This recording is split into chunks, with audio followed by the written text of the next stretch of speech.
Right. I'm not going to take the place of your minister, but I do want to stand in front and talk just a little bit to start with. I've created a slideshow that's a little bit different to other people. When I went up to the lands, the APY lands, my vision was it was salt bush, you know, dust and whatever. I was very impressed with the aspect of what I found. Took lots of photographs and I want to share them with you today. Rather than words, I'll have photographs up on the screen.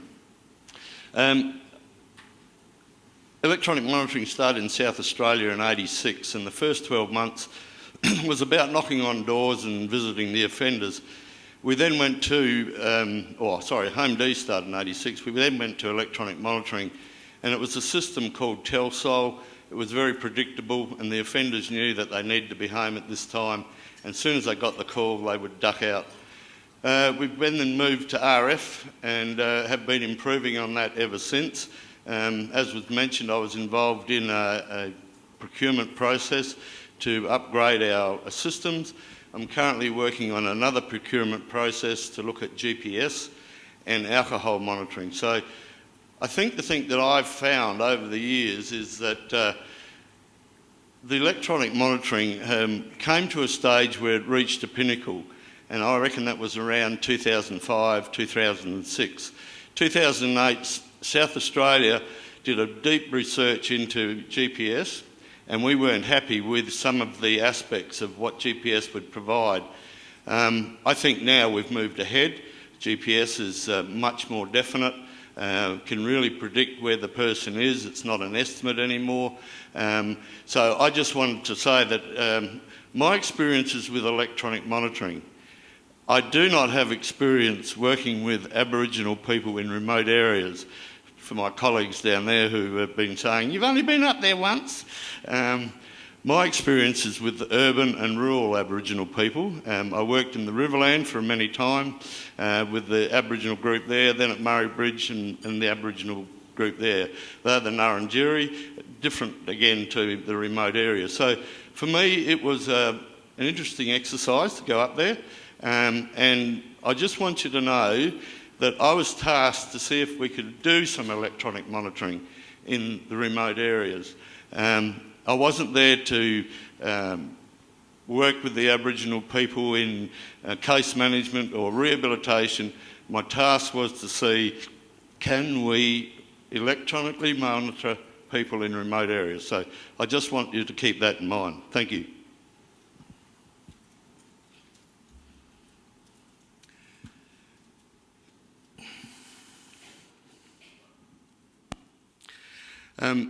In South Australia, we've always been fairly innovative in regards to electronic monitoring, being one of the first states, mainland states, to use it.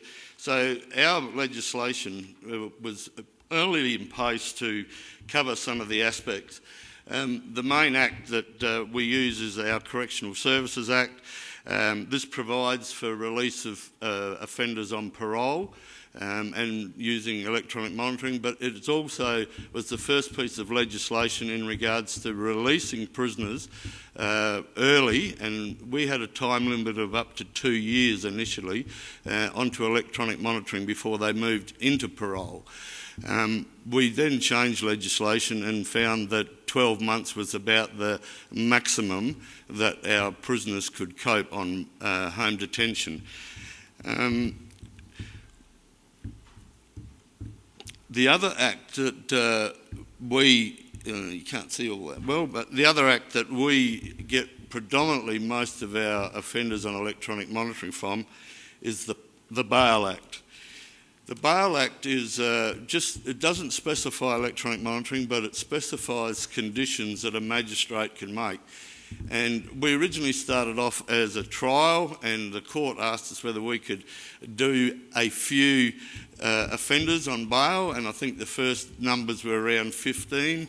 We now have about 280 on electronic monitoring for bail. These people are much more difficult to manage. And in 2006, when I went to New Zealand, part of that was to assist the police to set up their bail program using electronic monitoring. I now believe that's come back to corrections.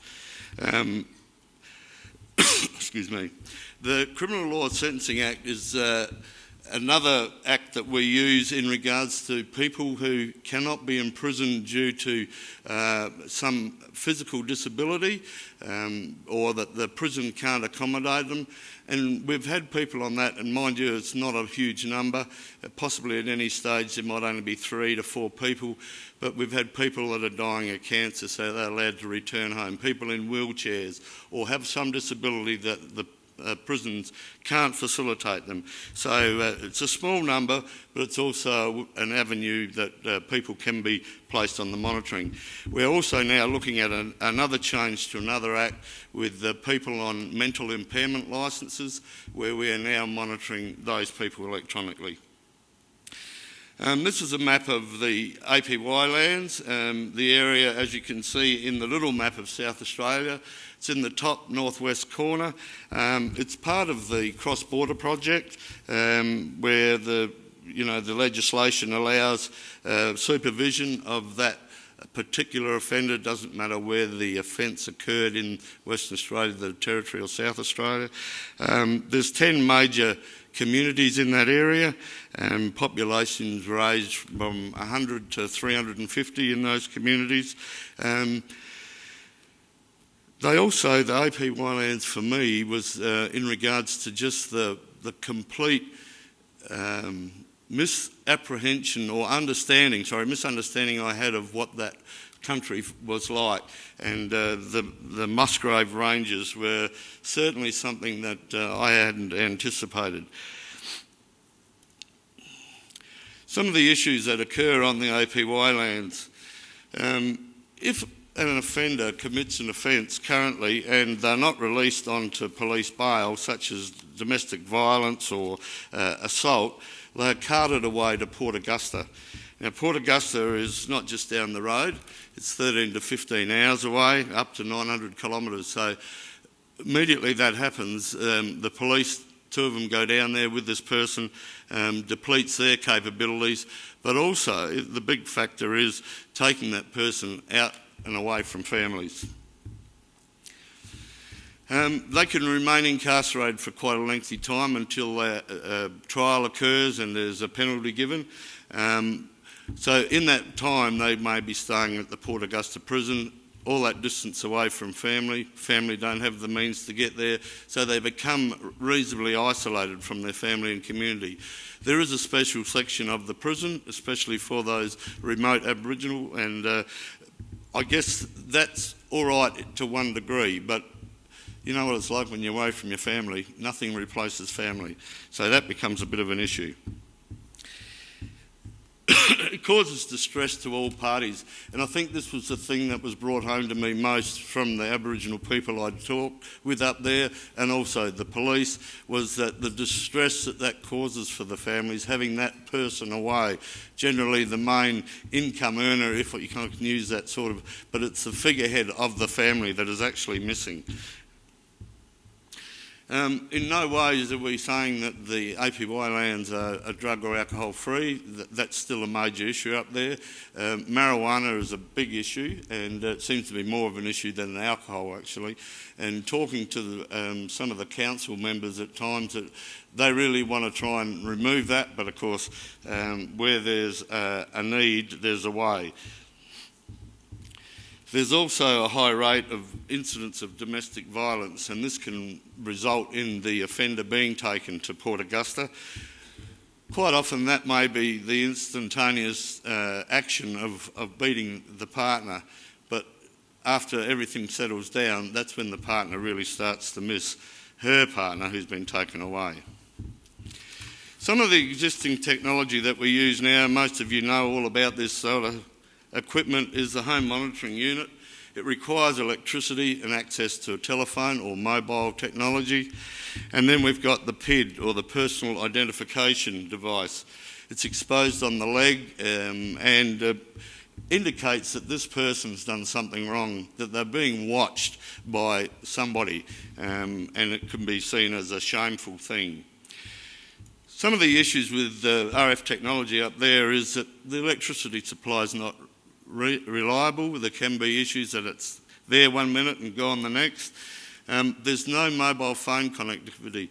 There's only one community, excuse me, Ernabella, that has has a mobile telephone, and that's, well, 45 k's capacity. Certainly not suitable for what we were looking for. There's no telephone in residences. There may be an occasional telephone box in the community, but the public phone is actually located in the store. The store doesn't operate all the time. If there's trouble on the lands, the store closes. That's the first place that closes. Usually they're open for a couple of hours in the morning and a couple of hours in the afternoon. So there's restrictions on our normal means of communication. The phones are restricted too, as I said, with the store being closed for whatever reason. The store owner can decide, I'm shutting the door, nobody else can come in. The other issue with RF, of course, is that it's a containment tool.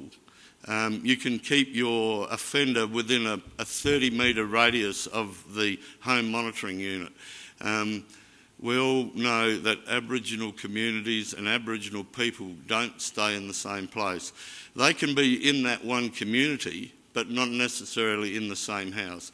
So RF was immediately, no, we can't use this sort of technology.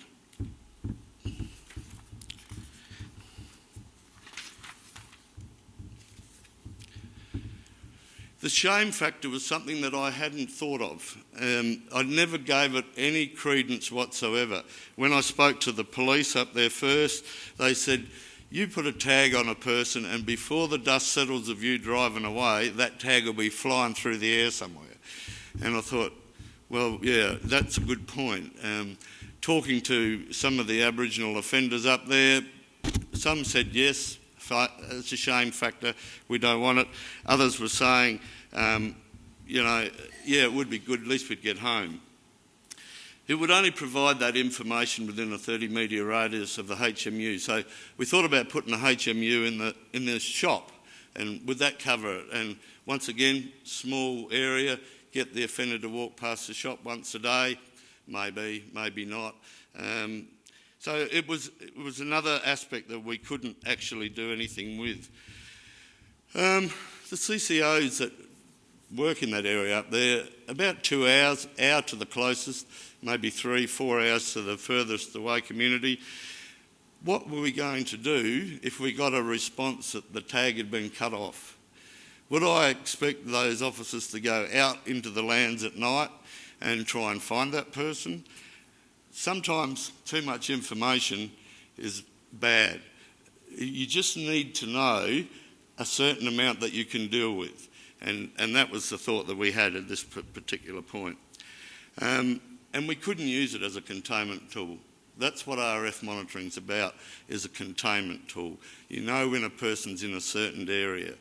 We use RF currently in Adelaide. We've got units placed around the CBD, and if offenders walk through the CBD, we can actually pick them up at different locations.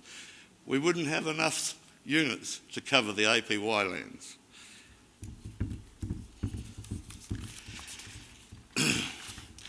While I was up there, I did talk to quite a few Aboriginal people, SAPOL, and different people that I thought we may need to talk with. We have a very strong relationship with SAPOL. When I went up there, they said to me, what do you want to do? And I said, I want to try and introduce electronic monitoring. After the laughing had stopped and we worked through some things, what do you want us to do? And I said, well, we'd need your help to be able to do this. And I explained to them what happens in the metropolitan area where we have a strong liaison with SAPOL, especially for after-hours apprehension. So we talked about it for a while and they started to come around. But then I spoke to some Aboriginal offenders, and one of them, the first one, was that he'd been in prison and he agreed it would be beneficial if he didn't go to prison, that if he could stay at home and work with his family and within his community. But he did feel the aspect of wearing a tag on his ankle would identify him as being bad, and therefore he'd be in shame, and that would be a big thing that he didn't know whether he'd be able to manage. I suggested to him an alternative of biometrics, and he thought that was a good concept that we could work towards. The second Aboriginal person I spoke to was also an offender. He'd served some time as a council chairman in one of the communities. He'd been in prison when he was a lot younger, and he said it was very difficult for them in prison, and he'd like to be back on the lands. When we talked about the shame aspect, no, he didn't have that concern. It wasn't so much about shame, it was getting back to his family and community. The third person that I recorded the conversation with was a current chairman of one of the communities. And his comment was they were not in favour of the young fellas being taken away. They wanted to keep them there. Rather, they wanted them to stay in the communities and the elders work with them. They would teach them about men's business. They would take them away and teach them about men's business. His comment was that the heads of the young ones are too mixed up with drugs and alcohol, and that they needed to be able to do the cleansing process. Not us, not the white fella, but them. Removing them from the community only brought harder times to the community. So they found it really difficult when the young men were taken out of the community. He was much more content to be able to keep them in the community somehow. But the last thing was, he said if it didn't work out, we'd kick them out. And I thought, well, that's not really what I wanted to hear either. So, yeah. Now, this driving up there, I thought I was supposed to be going up there without anybody knowing, and I found this sign, Peter, come to Umawa. Now, I don't think it was referring to me, but I was quite intrigued with that they already had a sign for me. Up there's a lot of wild animals, as you can see, with wild donkeys running around everywhere, but the country is beautiful, and we had been up there, there'd been some rain, so it wasn't bare dirt or stuff like that. And these photos were taken out of the vehicles we're going along, but for me it was a real eye-opener to see this sort of country. I came back to Adelaide and thought about how can I manage this. Thank you. And biometrics, I'm not sure if people know much about biometrics. It's been around for a long time. I have to hurry, the boss said. Iris scans. We've heard about iris scans. They were in comics years ago. Currently South Australia use them in access to our high-risk prisons. There's facial recognition. Everybody's face is unique, just like your iris is unique. And so that's another aspect that we could look at. Finger scan of veins. Do you know the veins in your finger is unique to you? No one else has the makeup of your finger veins. So that in itself is another conclusive way of identifying people. Handprint, the size of your hand, the way your hand is designed, unique to each one of us. DNA, we know what DNA, they're using that much, much more in crimes. Very expensive though, and difficult to manage. And the one other thing that I haven't got on here is voice technology. Our voice, our cords, vocal cords are unique. Again, another biometric. So voice verification technology is something that I've been working on for a long time with my department, and finally they agreed to let me play with it. Vocal cords unique to fingerprints. Main requirement is a fixed line at a location, a fixed location. Registration only takes about 15 minutes. It's not a long process. It could be successful in monitoring parolees in the APY lands. I would only use it on low-risk offenders, especially in the metropolitan area. We currently have 260 offenders registered on our VVT. Of those, probably there's 30 that are actively monitored on a daily basis. If my RF system goes down, we automatically switch over to VVT, and I pick that monitoring up pretty well straight away. We can use it on somebody that's at a fixed place of employment. As long as we've got that phone number registered, we know where that phone call's coming from. and we're notified immediately if that verification doesn't work, and we've got to go out and do something, check on the person. The results of the trial that we ran, we were doing the registration in approximately 15 minutes. It proved a little bit difficult because it was done in the stores, and as you can imagine, there's a lot of background noise, and at times that can confuse the computer. And the computer, it resides in Ireland, so everything's done through technology, by telephone and whatever. The offender is called 2 or 3 times a week. That's all we thought was necessary. All we wanted to identify was that the offender stayed in the community that they were supposed to.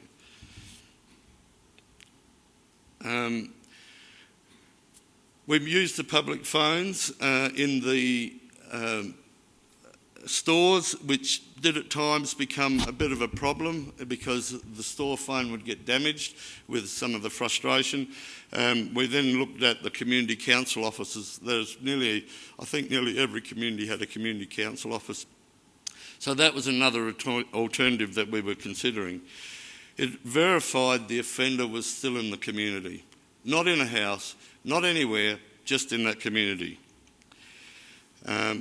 Any misbehaviour, that was also being monitored by local police. So if they were doing something inappropriate or whatever, the police would intervene. If it was serious, we'd get reported to us, and messages could be left by the offender on the phone to the case manager and vice versa. There was no shame factor attached to it. The offender was compliant. The CCO knew that when they were going to do a face-to-face, that the offender should be in that community, because that's what we've been told by the system. The future of remote monitoring. Voice verification technology is very old, and it's out. It's on its way out. So I'm now looking at handprint technology. Handprint technology is still biometric. It's robust. It uses a telephone line for communication, preferably ADSL, and dirty hands don't really affect it. It measures your hand, it does all those things.